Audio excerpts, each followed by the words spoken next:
channel.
Hi, everybody. So, I didn't really finish explaining to you yesterday um, what happened when I was lost in the park all those years ago. I actually was missing for an hour, running around looking for my parents. And after I turned back and walked into the same direction where I came from, I eventually found my mother um, sitting very peacefully under a tree in the shade. And her shoes were off, her feet were swollen and red, and she was screaming at me. And so my father came browsing along within a few minutes, filming me still. And they actually, he had the footage of me as I disappeared into the distance because I was running so quickly away. And they had been walking around asking people, but of course, nobody knew what I really looked like. I was very thankfully reunited with my parents in a short while. Um, Amazing because it was such a crowded day. And so that story had a happy ending, of course. And so it's a beautiful day today, and I am going to be picking up a few things. I'm going to have much better luck because the roads are very clear. The visibility is 100%, and so I'm even debating whether or not to go and pick up those couple of things. It's too nice to spend it indoors, but it hopefully won't take long. And it's such a beautiful day. I want to be out until sunset. That's how I feel on days like this.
Um, I just thought I would let everybody know once more.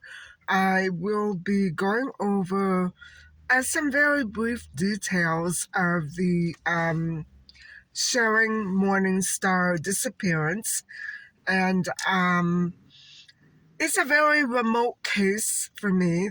which happened in my city.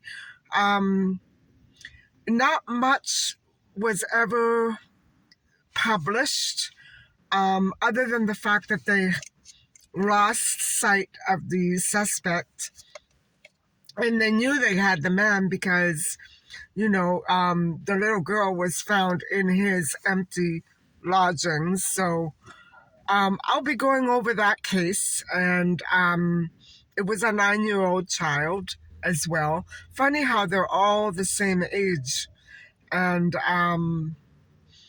very sad. Anyway, I will go over those details. It may not take me more than one episode because, as I said, there's not that much published. Um, it it wasn't that sensation. I remember it being very scary, but it wasn't. There wasn't that much to go on, details wise. They never had a trial because the guy was never found. He would be in his 80s today, but I'll just go over that case, and probably that will be the last Canadian case that I'm aware of. I still have a little research to do. So just thought I would key you in.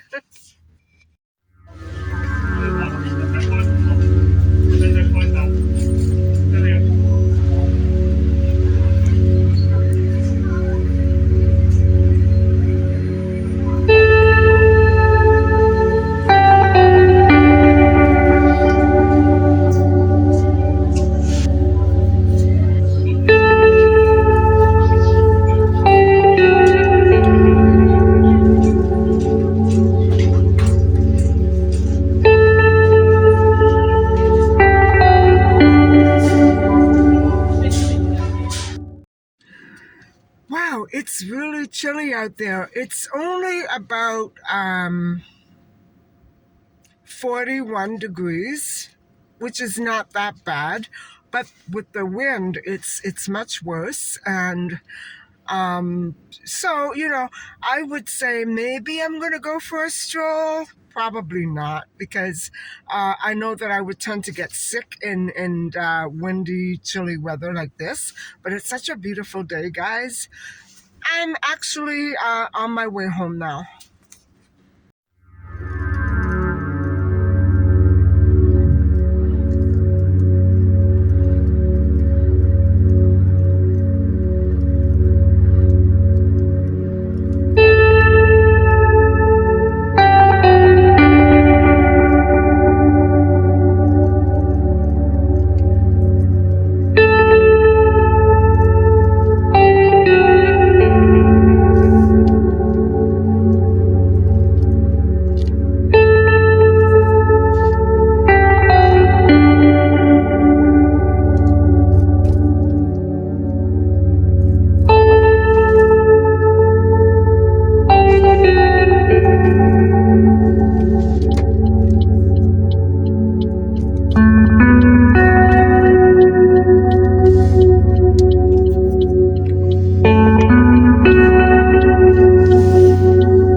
Hi, everybody. I did make one more stop along the way home, and because I need onions and tomatoes, and the ones at Walmart were not that great. And so I'll show you what I got when I get home. And it's such a beautiful day. I don't want to go home, but I guess I should. I don't have anything else to do.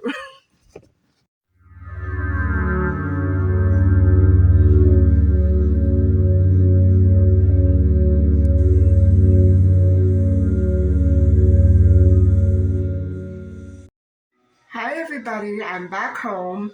And I'm beginning to develop that same condition that I had a couple of months back. Guys, it was so hot in the car today that my device shut down. And it's not even April yet. So I know that my window glass is a major health hazard, and I don't know what to do. I don't know why they make automobiles like that. Um, I really have bones to pick with these dealerships that don't know anything about human health. Um, that should be outlawed. I know that I'm developing the same thing in this eye that I had on the other eye. My eyeball is not so severely burning, but I can tell it's the same situation.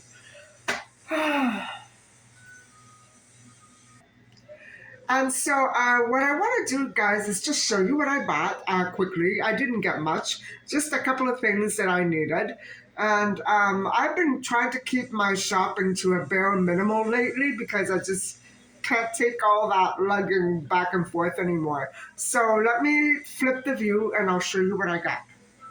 Guys, at Walmart, these are the things that I needed, and I am running low on that again. I picked up a couple more of these, and I really, if I have a problem with these potatoes, you know what I'm going to do? I'm going to bring them back because what I found in my potatoes last time was unbelievable. All rotting potatoes, and I could see that the yellow ones, many of them that were on the shelf there, were all green. You're not allowed to sell green potatoes. So, whoever is marketing these things, something needs to be done about them. But let's see if these are okay once I open them.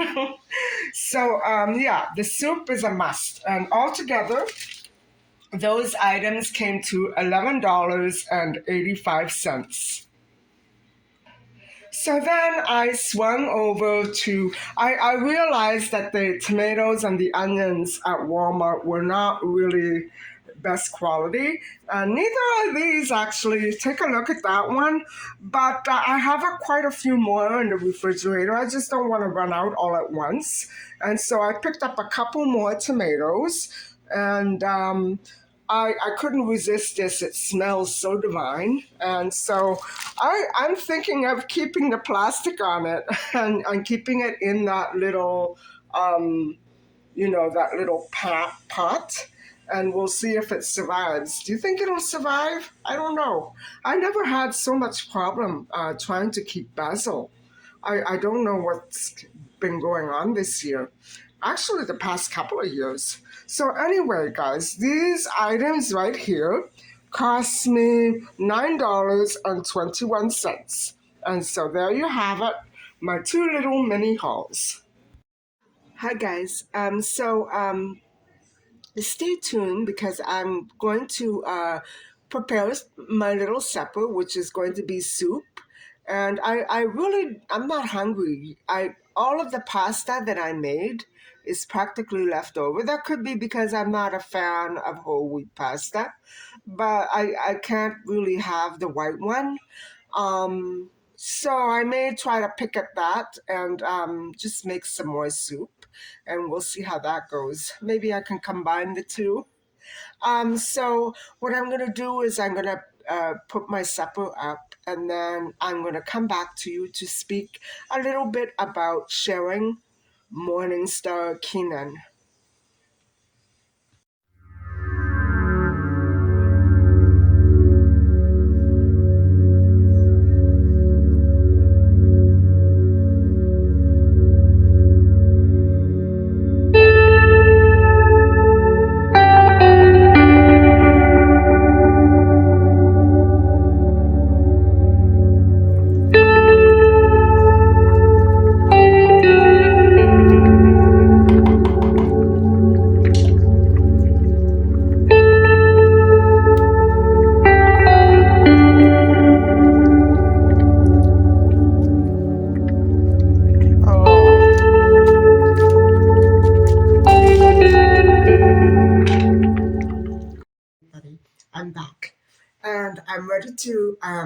start on a short story for this evening. It's not going to be very long for the simple fact that there are no published details on specifically what the conditions of the child's body were when they were found, but it was allegedly one of the most horrific crimes ever aired on America's Most Wanted. And so, guys, this occurred such a great long time ago. And I'm going to take you back to 1982 when, hold on,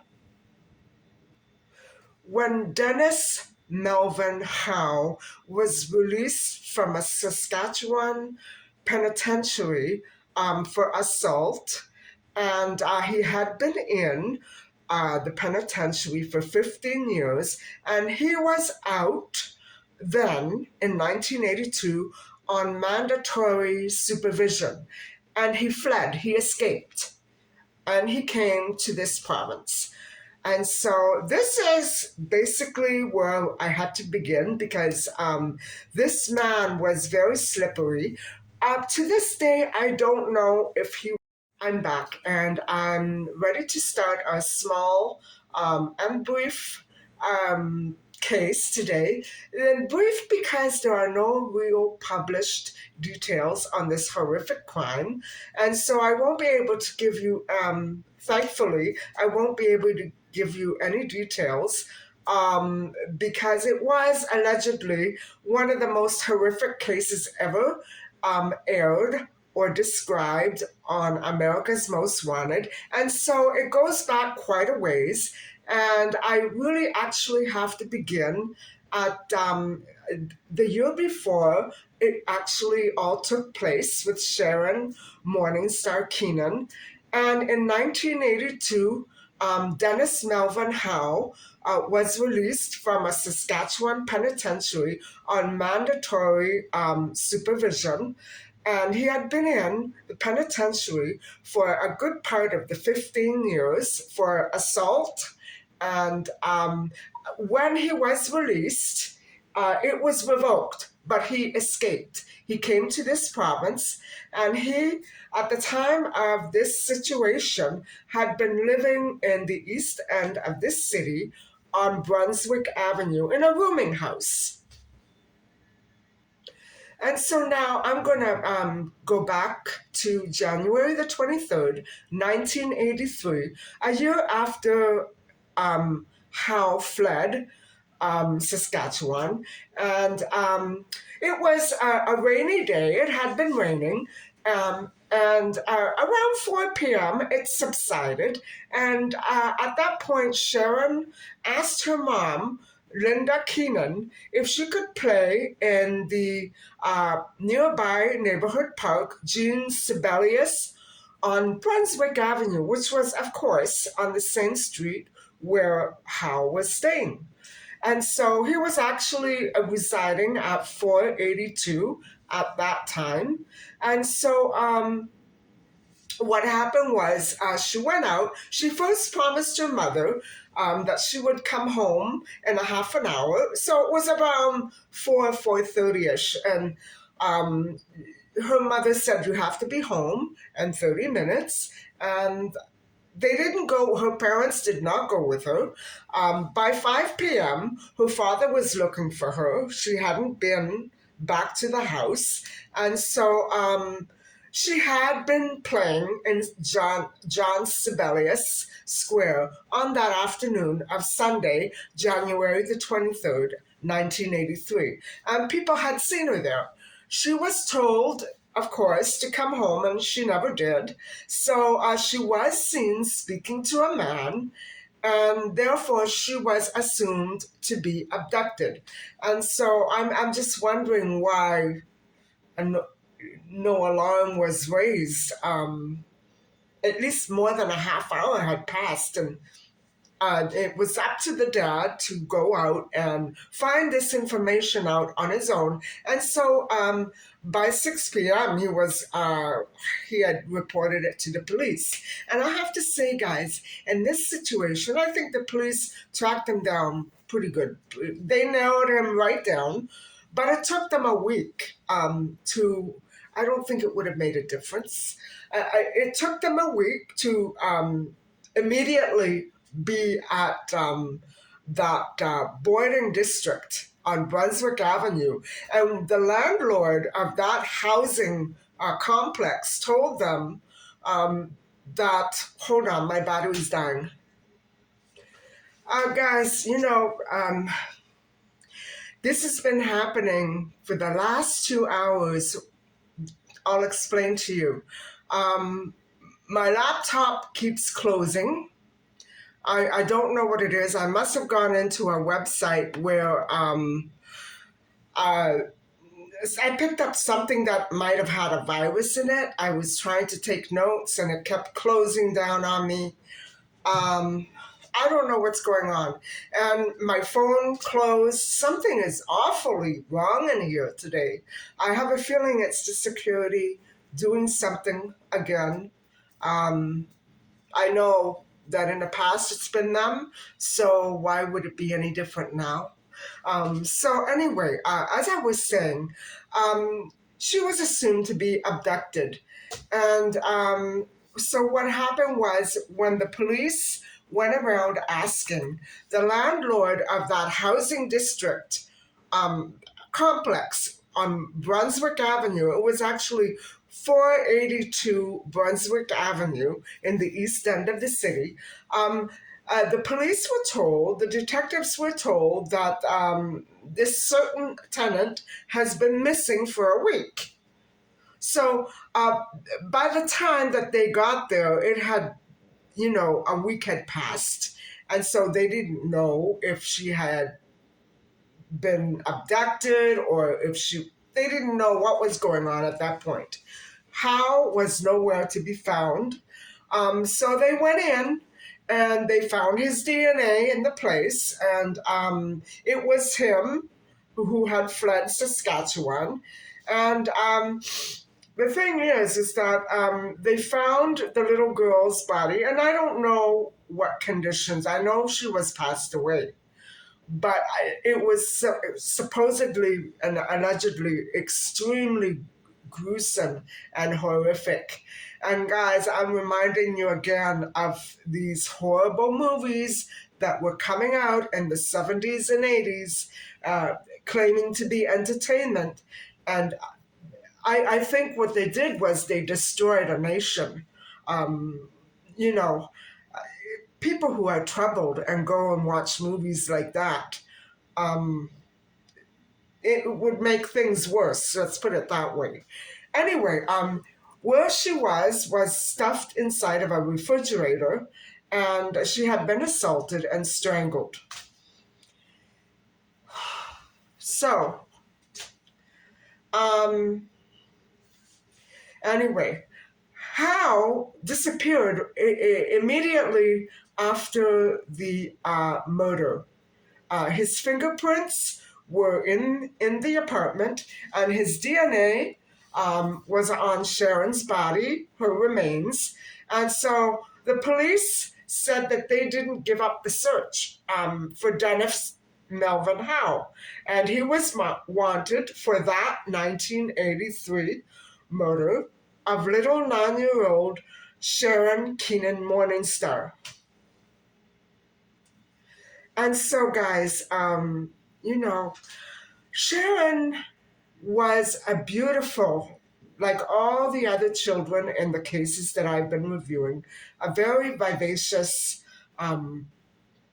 creative, artistic, talented, outspoken, fiery 9-year-old child who was excellent in school. She was very amiable, sociable, well loved by everyone. I just don't understand. It did seem that she was a little on her own that day. Maybe she didn't have very many friends in that area. I'm not sure. Um, but really, in any given case, children who have friends or who don't have friends, it still happens, as we'll find out later on in another case. And Christine had a friend, and I'm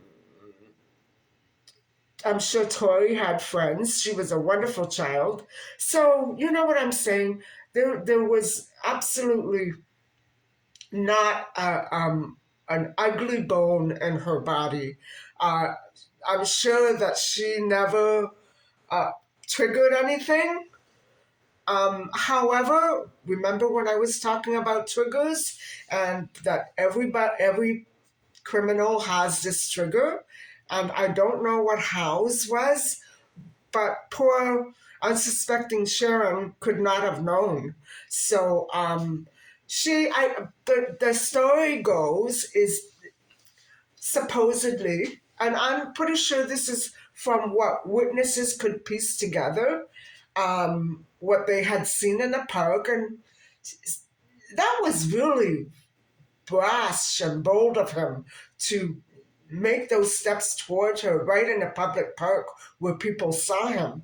Uh, he allegedly offered her $1 to do something. I don't know what. I don't know what he said.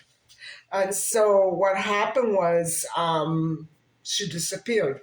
Now, it's very confusing as to why people saw her at the park with Hal, and then the story gets fuzzy after that.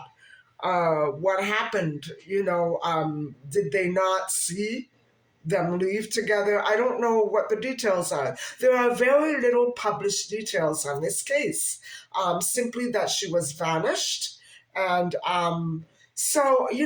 after a frantic week long and very public search, this little 9-year-old girl was found dead when the detective opened Howe's refrigerator on Brunswick Avenue. So, Brunswick, Howe was nowhere to be found, of course. And so it was, at that point, there was a massive search for Howe. And I don't know, guys, if he committed suicide, if he died, if he was murdered, if he's still in hiding. We don't know. And this is what I mean about the cases in this city. Um,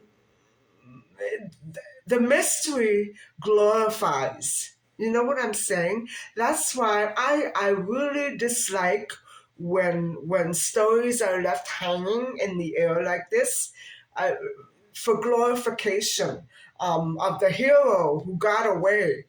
I I think it's an entirely um, I don't know what the word for it would be. It's a disgusting message to give to the public. Oh, he's at large. After 40 years, he's still not around. Don't give the public that message. I know that they're trying to tell the truth, but I also think they're trying to cover it up as well. I'm not suggesting that they have any information that we don't. What I'm saying is that revenge. You know what I mean? The revenge got to the people who investigated this case, and it was horrific, guys. I don't know, and I'm glad I don't know, because what happened to Tori and what happened to Christine, um, I just try to keep the details to the barest minimum, but it's still very, gruesome. And so to think that a little girl, in those days, things were not, little children were not really in the habit of looking behind their shoulder all the time. They were running about the neighborhood carefree. They didn't have to worry about monsters like this. But there they were, right in the public park, with people watching, and she was abducted and murdered. And so it is a very, very sad case because we don't know, we, the public, I don't know about the detectives. We, the public, don't know where Hal is at, whether he went back to Saskatchewan and hid, because he wouldn't have been able to hide, guys. Uh, I'm kind of convinced that he's probably passed away, probably immediately after. Probably immediately after. Um, I would imagine if I were a parent or a loved one, I don't know what I would do. So um, I'm crying for that little girl that was just trying to be sweet. Guys, she left behind beautiful drawings. She had such a creative spark, and she made drawings of herself. And of course, they looked exactly like her. She wrote little stories. She was excellent at school.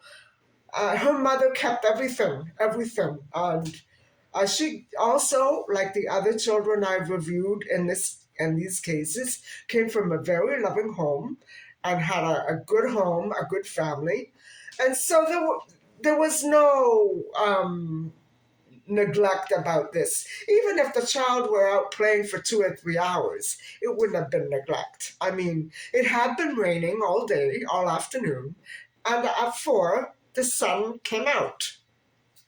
I suppose it was the last little tiny bit of sun in January. We all know it gets dark around much before 6 p.m. So it couldn't have been long before it was dark. She didn't have much time. I know that at 5 p.m. here in January, the sun has set. So, but she was right in front of her house, guys. And so that's this is so amazing.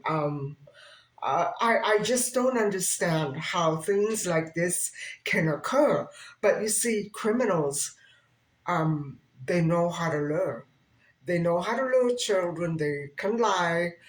And I'm glad really that I don't know the specific details of her murder. And so, okay, let's talk just a little tiny bit about Hal, and then we'll call it a night. So, Hal was 48 years old when it happened, and he was born actually in 1939, something like that. I'm not sure I recall his birth date. And so he would have turned 76 in 2016. So right away, after that first week passed and they found the child, a warrant was issued for first degree murder for Hal. And now let's go over Hal's physical description. At the time, he was 5'9", brown eyes, a half-inch scar under the left side of his chin, right here. So a crooked pinky or a little finger, I'm not sure which hand, um, a scar on his right thumb, and he was left-handed. So there was a small birthmark on the right side of his chest, and he also had pretty bad teeth. He used the term in verbal speech, turkeys, when speaking about people in derogatory terms. And so I don't think he was very well liked at all. He wasn't a charmer like maybe Calvin or Rafferty were. He was downright conniving and sneaky too. Um, so, but get this, guys. He really liked needlepoint. Go figure. I like it too. Um, Hal was a very heavy smoker, a chain smoker, and obviously he was addicted to alcohol and drugs, like Calvin, like Michael. Hal could be hearing impaired, and he did use a hearing aid at 48. Wow. Wow. So, Hal is a Regina, Saskatchewan native citizen with an extensive criminal record, which we've already talked about, for violent offenses. And yes, he was released on mandatory supervision in 1982. And when the court overturned that, he disappeared. So um, he had his mind set, and that would have triggered him probably uh, into committing that assault. So his release was revoked. Um, he was divorced in 1967 but didn't have any children. Although it is thought that he does have a daughter from a common law marriage in from 1969. So actually, Hal has two brothers and two sisters. I think one brother might have been passed away now. And so police were and still are looking to hear from anybody who might have seen him. And they did receive thousands of tips, guys. And this man was a ghost. This man was a ghost because he would appear and disappear. And that's why I think something happened to him. The police acted on a tip and he vanished for good. So I don't know what happened. You figure it out.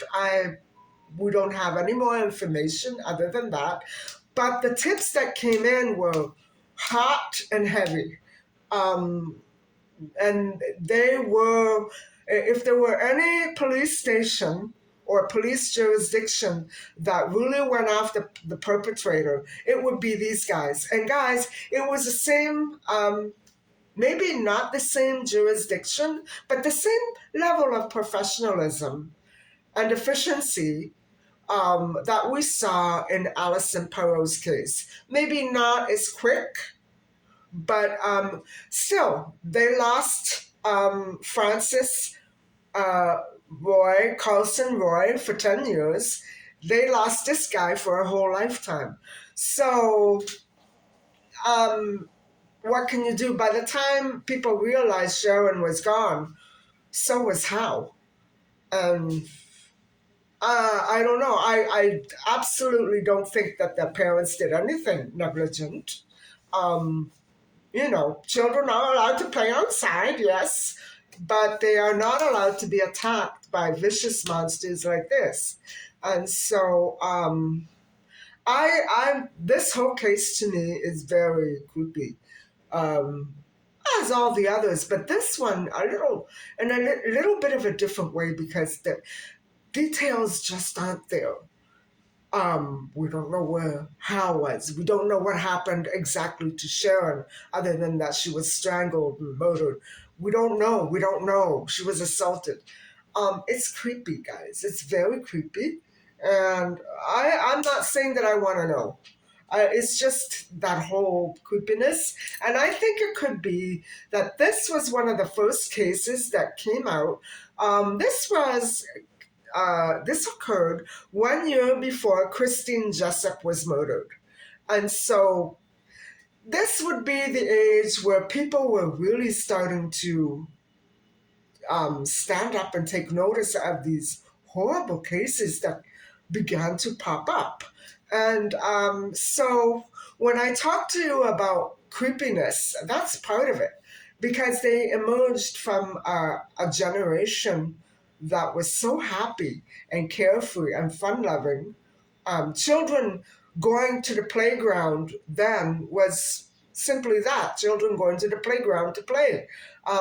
You wouldn't expect them to get killed on the way. You know what I mean? Um, it was a horrible shock for that generation.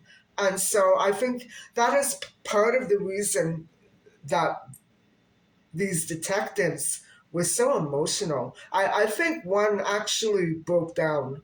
Um, they were so emotional. Maybe they had uh, close ties to the family. I don't know. It would seem to me that it would make anybody emotional, close to the girl or not. Um, but anyway, guys, he's still at large. I don't know where he is. I don't know if he's alive.